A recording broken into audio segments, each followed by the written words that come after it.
आज हमारे संबंधों में एक ऐतिहासिक दिवस है।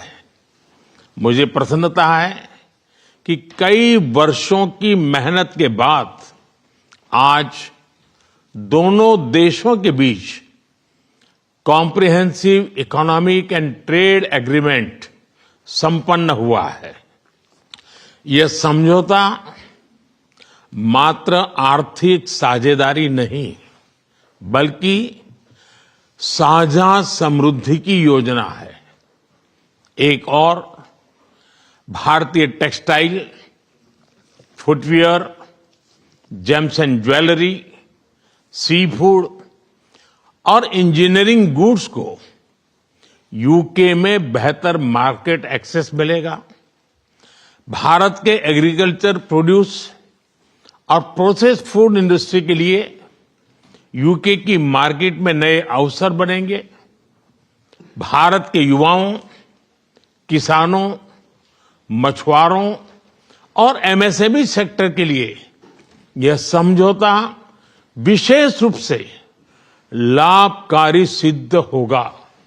वहीं दूसरी ओर भारत के लोगों और इंडस्ट्री के लिए यूके में बने प्रोडक्ट्स जैसे मेडिकल डिवाइसेस और एरोस्पेस पार्ट सुलभ और किफायती दरों पर उपलब्ध हो सकेंगे। इस समझौते के साथ ही डबल कंट्रीब्यूशन कन्वेंशन पर भी सहमति बनी है। इसे दोनों के सर्विस सेक्टर, विशेषकर टेक्नोलॉजी और फाइनेंस के उसको एक नई ऊर्जा मिलेगी। ईज ऑफ डूइंग बिजनेस को गति मिलेगी, कॉस्ट ऑफ डूइंग बिजनेस घटेगा और कॉन्फिडेंस ऑफ डूइंग बिजनेस बढ़ेगा। साथ ही यूके की अर्थव्यवस्था को भारतीय स्किल टैलेंट मिलेगा। इन समझौतों से दोनों देशों में निवेश बढ़ेगा और रोजगार के नए अवसर बनेंगे। इतना ही नहीं, दो लोकतांत्रिक देशों और विश्व की दो बड़ी इकोनॉमीज के बीच हुए यह समझौते वैश्विक स्थिरता और समृद्धि को भी बल देंगे। अगले दशक में हमारी कॉम्प्रिहेंसिव स्ट्रेटेजिक पार्टनरशिप को नई गति और ऊर्जा देने के लिए विजन 2035 जारी किया जा रहा है।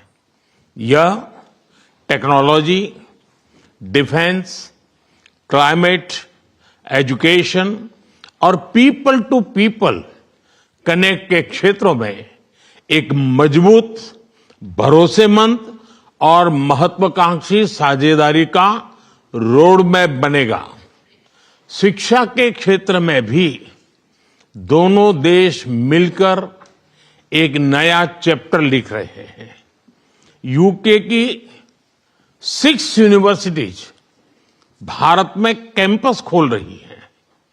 पिछले हफ्ते ही भारत के गुरुग्राम शहर में साउथ हैम्पटन यूनिवर्सिटी कैंपस का उद्घाटन हुआ है। आज संपन्न हुए समझौते और विजन 2035 इसी स्पिरिट को आगे बढ़ाने वाले माइलस्टोन है।